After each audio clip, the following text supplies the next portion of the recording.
Monaco, this tiny principality on the Côte d'Azur, just 2 square kilometers in size, fascinates many with its wealth, glamorous events, and spectacular location directly on the Mediterranean. But why does this mini-country exist at all? Why isn't Monaco part of France or another European state? To answer this question, we have to look deep into history. Monaco's independence is closely linked to the history of the Grimaldi family, who have ruled the principality for over 700 years. The Grimaldis, a Genoese noble family, gained control of Monaco in 1297 when Francesco Grimaldi conquered the fortress of Monaco. Legend has it that Grimaldi, disguised as a Franciscan monk, gained the trust of his enemies, only to betray them at the decisive moment. This cunning move laid the foundations for what would later become the sovereign principality. Over the centuries, Monaco experienced many power struggles and changes. At times it was dependent on Spain and France, and even under the control of the Kingdom of Sardinia. But in 1861, France officially recognized Monaco's independence, in return for which Monaco had to give up more than 90% of its territory at the time, including towns such as Menton and Roquebrune, which are now part of France.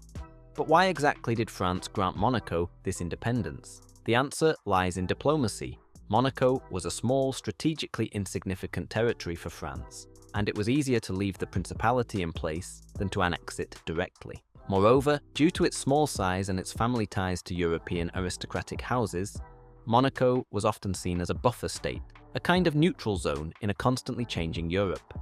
Another reason for Monaco's independent status was its ability to adapt.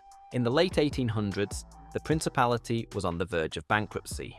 The Grimaldis desperately needed a new source of income to ensure the survival of their state.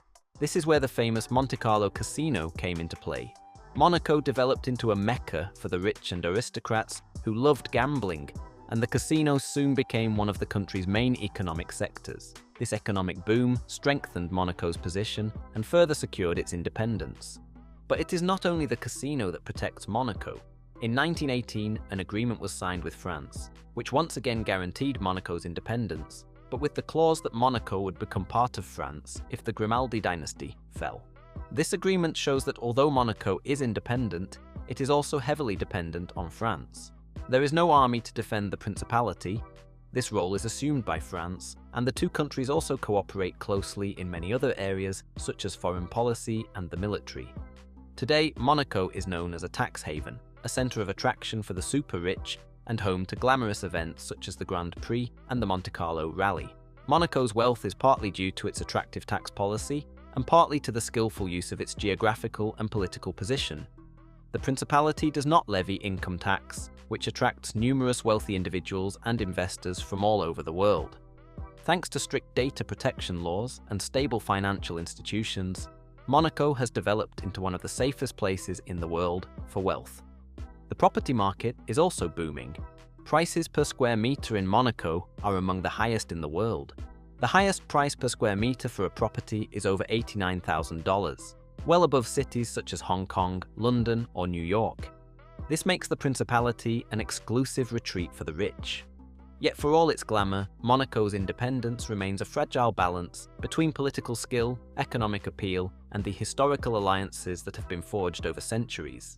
Ultimately, Monaco is an independent country today because it has always been able to adapt to the geopolitical and economic challenges of the time.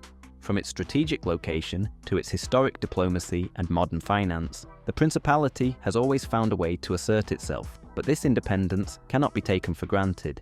It is based on careful decisions and historical agreements that have secured Monaco's position to this day. What do you think? How long can Monaco maintain its independence in a changing world? Let me know in the comments. If you enjoyed the video and want to learn why Germany decided not to buy back Königsberg, I can recommend my last video. Have fun watching, and ciao!